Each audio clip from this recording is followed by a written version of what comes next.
Welcome to Manage to Engage, the podcast from clearandopen.com.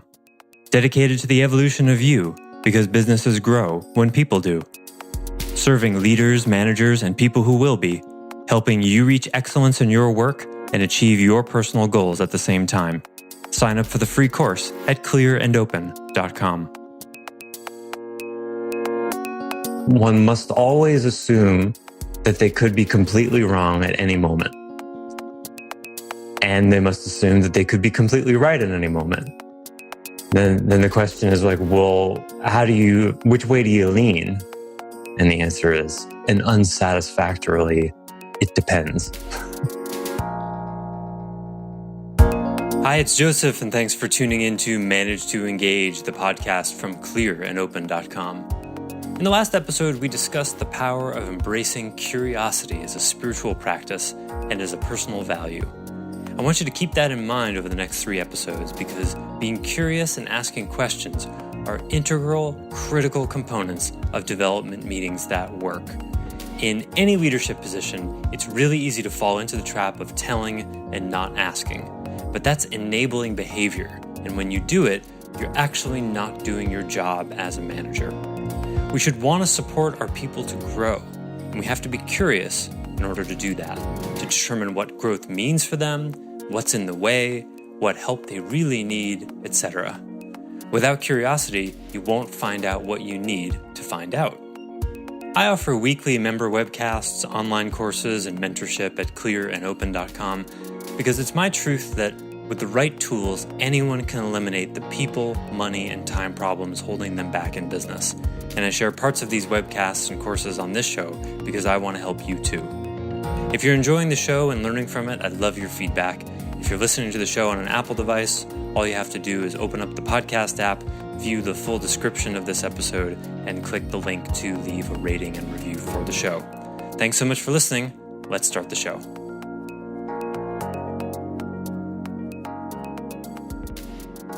I'd like to begin by debriefing your assignment from last week, your digestions, revelations, concoctions, and other plural nouns ending in T-I-O-N-S. The assignment you had was to pivot from telling to asking at least once per day. Curious to hear if you took that on as a challenge and what happened. What did you notice? And then we'll go into the development meeting that works through talking about development meetings that don't work.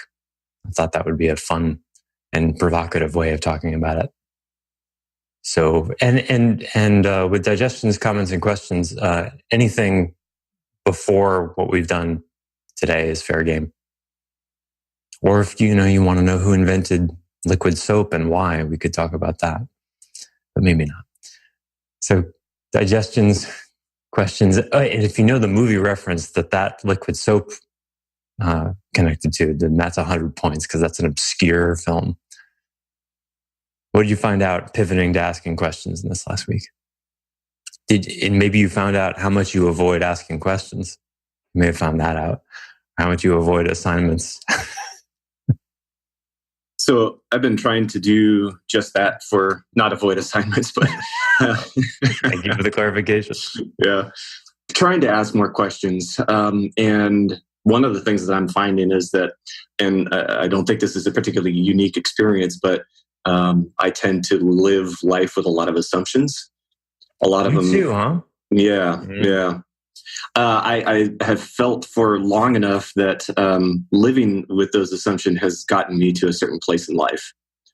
I'm now finding that while they may have held some validity, they're not always 100%, and nor are they particularly a good way of conducting every aspect of one's life.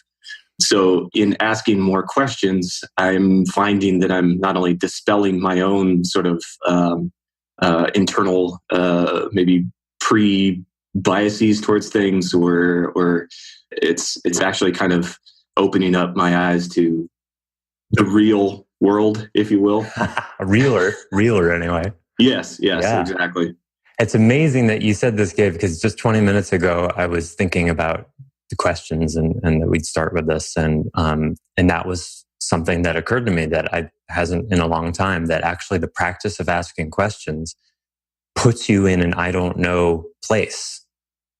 You can use it as a kind of strategy, to lead someone somewhere or to, move someone's consciousness somewhere. But that's the thing. What you inevitably find out is you think you're going to lead someone somewhere, and then they say something that you didn't expect, right? Every, 3 or 4 times that happens, and you're like, whoa, I didn't even think about that. And then it's very humbling because you realize that you're not necessarily always a lawyer leading someone somewhere, but actually you start sort of backing into this big unknown and you realize how little you actually know. And that's the beautiful part of it. And so, I've seen more than one bumper sticker that says, don't assume, right? And that's one of our cultural bromides, just don't assume. Just don't ever assume. Just don't think of a pink elephant. Just turn your thoughts off. Oh, right. Yeah. Like as if that's possible.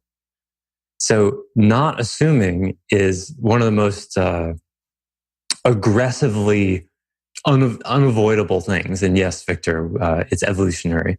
An assumption, the assuming mechanism is an incredibly useful thing, and you can't not do it. So then what? What do you do? Well, as Gabe was sort of describing, the way I would say it is you hold your assumptions with an open hand. What's really meant by don't assume is don't grip your assumptions. But you can't not assume. So you have to do a very sophisticated thing, which is to see your assumptions, know that you have them, and then hold them with an open hand. Don't be your assumptions is really way more accurate. The same way people think meditation's about not having thoughts, which will put someone in a cul-de-sac, a spiritual cul-de-sac for the rest of their life, because it's impossible to turn your thoughts off, even though many corrupt kind of spiritual teachers will advertise that.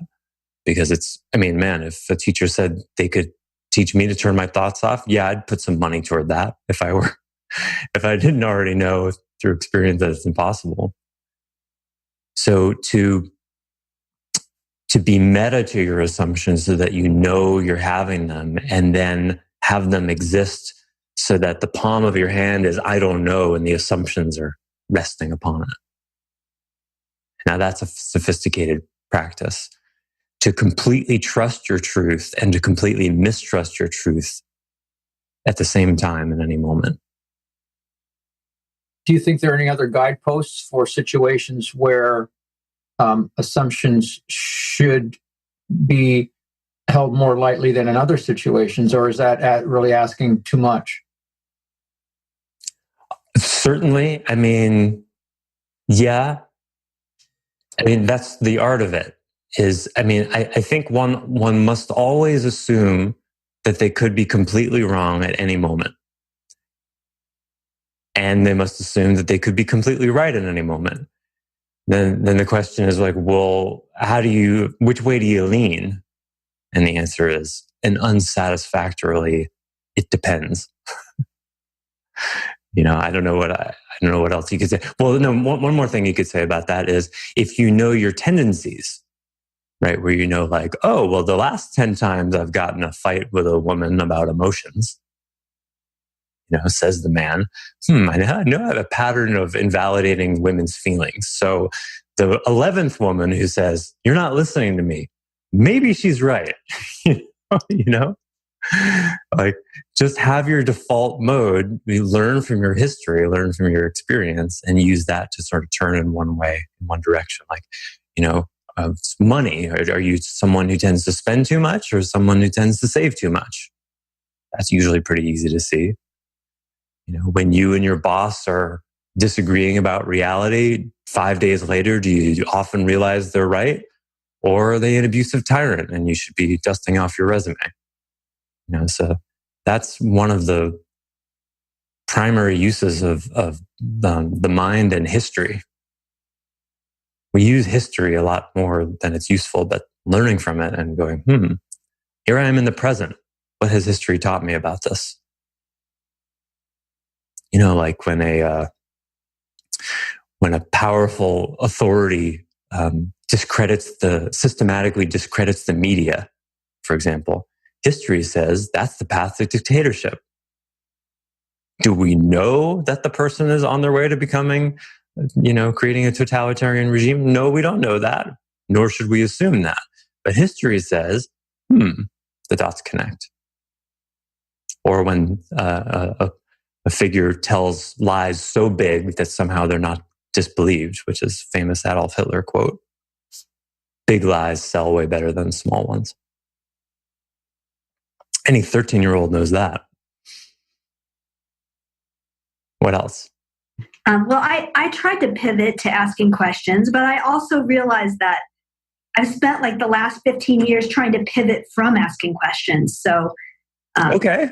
You're a natural question asker. You need to push your weight around and tell people what's what. Well, I don't know if I need to push my weight around, but I also think it's hard. It's probably hard to have a boss who doesn't have an opinion, who is always asking for your opinion. Everything always seems gray to me. So, do you know your Enneagram type by any chance? I do. It's the type you hate. It's. I know. I don't hate any type. That would be completely. I think I'm a 2, and I have tried 1,000 times not to be that. I love 2s. What makes you think I dislike 2s? I think my mate's going to be a 2. Well, she'll have to do a lot of pivoting to telling rather than asking then. Because I would think if you have difficulty having opinions, then I would think you might be more likely a 9. And 2s and 9s are easily confused. Have you looked at 9? Could be. 2s usually have opinions, they just won't share them. Because they want to make it all about you. 9s actually don't have opinions because they can see all the sides of it. That's why they overwhelm. They usually overwhelm. Consensus in the room then is that I'm a 2 because they. So here's a great enneagrammatic sidebar. There's the content and there's the context of it. So the content of it was the consensus in the room says I'm a 2, but in context, a 9 is someone who would say, well, what does everyone else think? You see, what you just did there was a total 9 thing. A 2 might say that, but they secretly be like, I already knew I was a 2, but I'm so glad you all feel like you're being so useful that you're telling me what type I am. See, 2. Okay, then I'm a 2. Yeah. And I'm manipulative too at that. I'm just saying it's something to consider. 2s have opinions. 9s have difficulty having opinions. But either way, certainly asserting yourself is a good thing. And this is a good teaching moment too, because while it's true that most people have difficulty doing more telling than asking, certainly some people, enneagrammatically, we could splay it. 2s and 9s probably the most, because they're the most yin kind of receptive types. 2s, 9s, maybe 5s. Depending. 5s are just for 5s, it's coming from a gathering information, curiosity place. They just want to know. So if you're someone who asks too many questions, then work on your telling. And it could depend on domains.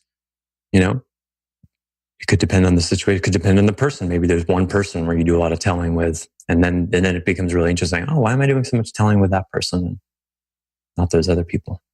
We have this term now, mansplaining, right? That's a word now. Right?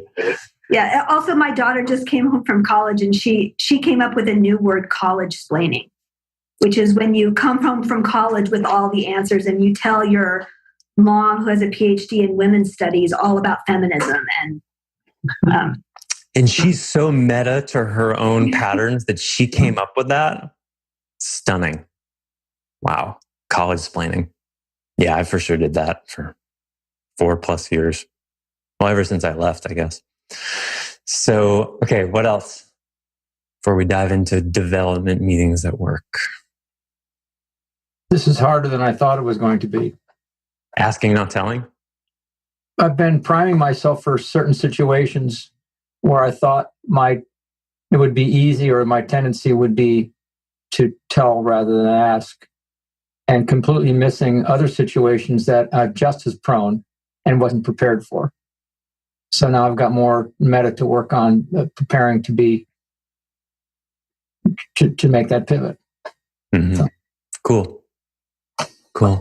Yeah. As is with most of the clear and open teachings, it's the looking at what gets in the way, the sort of deconstructive approach is where a lot of the meat is. So it's like learning to ask an open-ended question, like, okay, that's not so hard. But then looking at what gets in the way of actually using it, that can be life-changing. And so as with all of these things, I suggest and invite you to throw yourself into it, and see what happens. Have it be an experiment where you're the maze, the rat, and the scientist. Say, okay, I'm going to go 3 hours today only asking questions. Yeah, I went to dinner with a couple of people recently, and I was like, every time I go to dinner with these people, sometimes I'm a little bored, so I'm going to do something different. And I just asked questions the whole time. I told them up front, otherwise it would have been really annoying. I said, I'm going to try something different. I'm going to only ask questions tonight. I'm not going to do any telling at all. It's a really different experience. How did they react when you first told them that? Well, they're used to my idiosyncrasies, so they're like, okay, fine, just let's do any of these weird things again. And how were they with it at the end?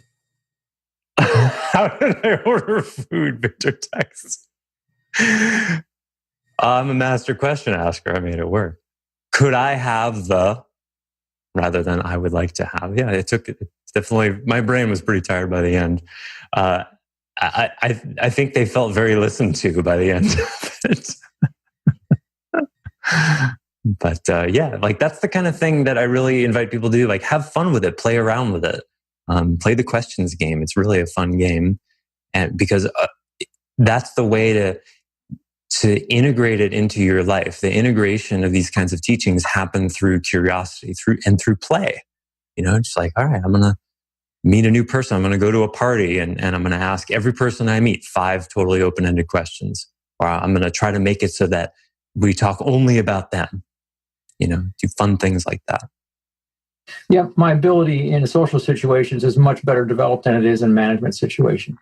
And there's probably an obvious reason for that, but which is? Well, that when you are a manager, there is, I guess, a culturally inculcated idea that you get to tell people what to do. Not that I buy into it intellectually, but I think it's easy to fall into the trap. I must have made an excuse. Okay, was it habit? Was it habit this time again? No, it's culture. Culture. You blamed cultural conditioning for your own management patterns. Okay, but you've talked about conditioning as being something that gets in the way. Certainly. But what you're saying is I was relying on it as an excuse. How about tomorrow you only ask questions of your employees? I'll give that a shot. And you tell them that. So, you say to them, look, if it looks like I'm turning myself into a pretzel, it's because I'm trying to tell you to do things by asking questions. But I'm going to play a game, right? Play with me. And I'm only going to ask questions. Can it be a tag team like on the Drew Carey show? Sure, yeah. If you screw up, there'll be a buzzer and someone else will come in and replace you. You just need to arrange for who that would be. I don't know. Okay, that's a good challenge. Okay, thanks. I wasn't laughing at you. I don't know what was so funny. It's because your excuses are wearing so thin. They've become funny because they're about to completely give way. So it's sort of like when someone's telling you a lie that they don't believe themselves, and like it's barely coming out as being compelling. Like when someone says, my dog ate it, you're like, you just would roll your eyes and laugh. And so that's a good sign. Your excuses are losing their power. They're becoming ridiculous sounding. I hope that I can react as you did to me when I hear politicians tell obvious lies. Well, you've got 3 choices. You can get angry, you can get sad, or you can laugh. And I think laughing is most likely to disarm them, which is really what I want. It works the best for everyone. If you get angry or sad, you just bring that to your therapist and then seek to laugh. It's the best. It's just because it's funny, because we're all just bumbling through life trying to figure out how to live, and nobody has a clue. You might as well laugh about it.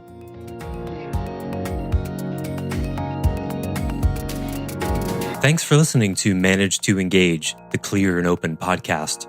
Join us next week when you'll be a little bit closer to who you're destined to be. Until then, know that Clear and Open is dedicated to the evolution of you, because businesses grow when people do. If you want to help the show grow, I'd appreciate you leaving a rating and review on iTunes. All you have to do is open the Apple Podcasts app, view the full description of the episode, and click the link to leave a rating and review. Or you can go to clearandopen.com/review and it will bring you to the right place. If you're looking for more support on your journey, head over to clearandopen.com for even more tools, articles, and free resources. Thanks so much for listening. Bye for now.